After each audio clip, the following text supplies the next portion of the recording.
Abraha का अंजाम। Abraha के हाथी को उठाने की मुसलसल कोशिश जारी थी कि अचानक समंदर की तरफ से उनकी तरफ अल्लाह ताला ने अबाबिलों को भेज दिया। वो टिड्डियों के झुंड की तरह आईं। दूसरी तरफ अब्दुल मुत्तलिब मक्का में दाखिल हुए, हरम में पहुँचे और काबा के दरवाजे की जंजीर पकड़कर अबरहा उसके लश्कर के ख़िलाफ़ फ़तह की दुआ मांगी। उनके दुआ के अल्फाज ये थे: ए अल्लाह, यह बंदा अपने काफ़िले और अपनी जमात की हिफाजत कर रहा है, तो अपने घर यानी बैतुल्लाह की हिफाजत फरमा। अबरहा का लश्कर फ़तह ना हासिल कर सके। उनकी ताकत तेरी ताकत के आगे कुछ भी नहीं।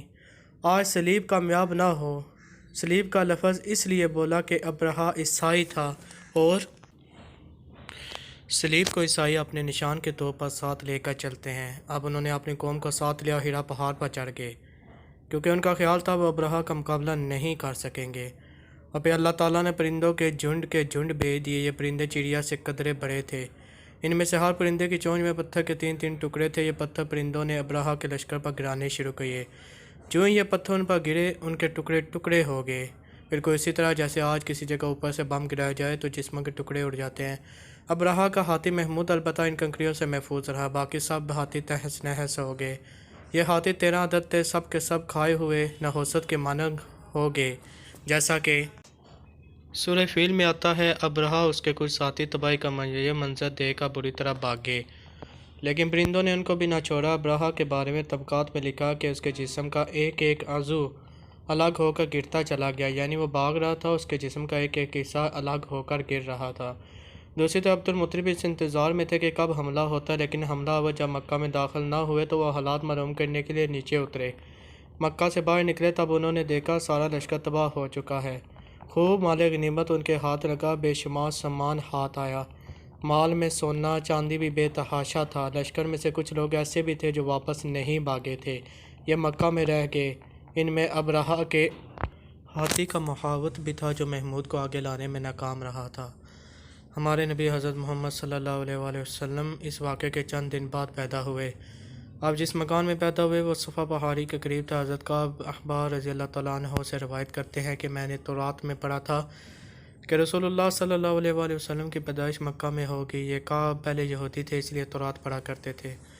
दुनिया में आते ही हज़ूर अकरम सल्लल्लाहु अलैहि वसल्लम रोए। हज़रत अब्दुर्रहमान बिन औफ रज़ी अल्लाह तआला अन्हु की वालदा कहती हैं कि जब हज़रत आमना के यहाँ विलादत हुई तो मैं वहाँ मौजूद थी। आप सल्लल्लाहु अलैहि वसल्लम मेरे हाथों में आए।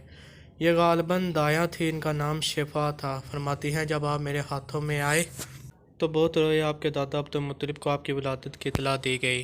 वो उस वक्त खाना काबा का तवाफ कर रहे थे।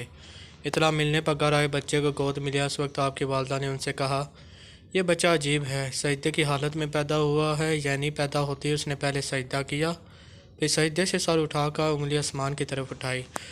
अब्दुल मुत्तलिब ने आपको देखा, उसके बाद आपको काबा में ले आए, आपको गोद में लिए रहे और तवाफ़ करते रहे, फिर वापस लाकर हज़रत आमना को दिया।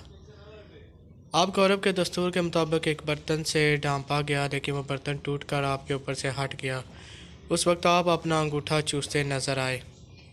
इस मौके पर शैतान बुरी तरह चीखा। तफसीर इब्न मुखलद में है कि शैतान से 4 मरतबा चीखा। पहली बार उस वक्त जब अल्लाह ताला ने उसे मैलून ठहराया, दूसरी बार उस वक्त जब उसे ज़मीन पर उतारा गया, तीसरी बार उस वक्त चीखा जब हज़रत सल्लल्लाहु अलैहि वसल्लम की पैदाइश हुई, और चौथी मरतबा उस वक्त जब नबी करीम सल्लल्लाहु अलैहि वसल्लम पर सूरह फातिहा नाज़िल हुई। इस मौके पर हज़रत हसन बिन साबित रज़ी अल्लाह ताला अन्हु कहते हैं, मैं 8 साल का था। जो कोई देखता और सुनता था उसको समझता था। एक सुबह मैंने यसरब यानी मदीना मुनव्वरा में एक यहूदी को देखा। वो एक ऊंचे टीले पर चढ़कर चला रहा था। लोग उस यहूदी के गिर्द जमा हो गए और बोले, क्या बात है, क्यों चीख रहे हो? यहूदी ने जवाब दिया, अहमद का सितारा तुलू हो गया है और वो आज रात पैदा हो गए हैं। हज़रत हसन बिन साबित रज़ी अल्लाह ताला अन्हु बाद में 60 साल की उम्र में मुसलमान हुए थे। 120 साल की उम्र में उन्होंने वफ़ात पाई। गोया ईमान की हालत में 60 साल ज़िंदा रहे। बहुत अच्छे शायर थे। नबी करीम सल्लल्लाहु अलैहि वसल्लम की अपने अशार में तारीफ़ किया करते थे और दुश्मनों की बुराई अशार में बयान करते थे। ग़ज़वात के मौके पर अशार के ज़रिए मुसलमानों को जोश दिलाते थे। इसी बुनियाद पर उन्हें शायर रसूल का खिताब मिला था। हज़रत काब अखबार रज़ी अल्लाह तआला अन्हु फरमाते हैं कि मैंने तौरात में पढ़ा है कि अल्लाह ताला ने हज़रत मूसा अलैहिस्सलाम को हज़रत सल्लल्लाहु अलैहि वसल्लम की विलादत के वक्त की खबर दे दी थी। हज़रत मूसा अलैहिस्सलाम ने अपनी कौम बनी इसराइल को اس کی اطلاع دے دی تھی۔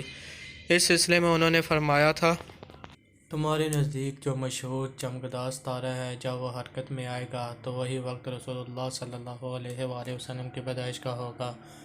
یہ خبر بنی اسرائیل کے علماء ایک دوسرے کو دیتے چلے آئے تھے۔ اسی طرح بنی اسرائیل کو بھی حضرت کی ولادت کا وقت یعنی آج کی علامت معلوم تھی۔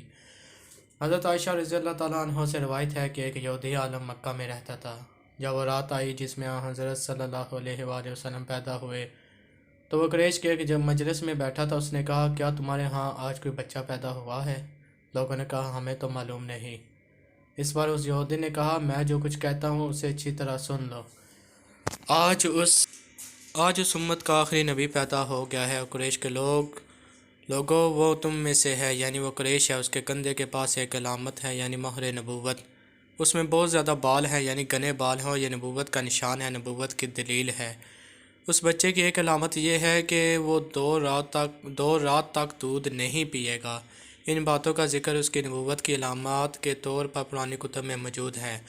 علامہ ابن حجر نے لکھا ہے کہ یہ بات درست ہے، آپ نے 2 دن تک دودھ نہیں پیا تھا۔ یہودی عالم نے جب یہ باتیں بتائیں تو لوگ وہاں سے اٹھ گئے۔ انہیں یہودی کی باتیں سن کر بہت حیرت ہوئی تھی۔ جب وہ لوگ اپنے گھروں میں پہنچے تو ان میں سے ہر ایک نے اس کی باتیں اپنے گھر کے افراد کو بتائیں۔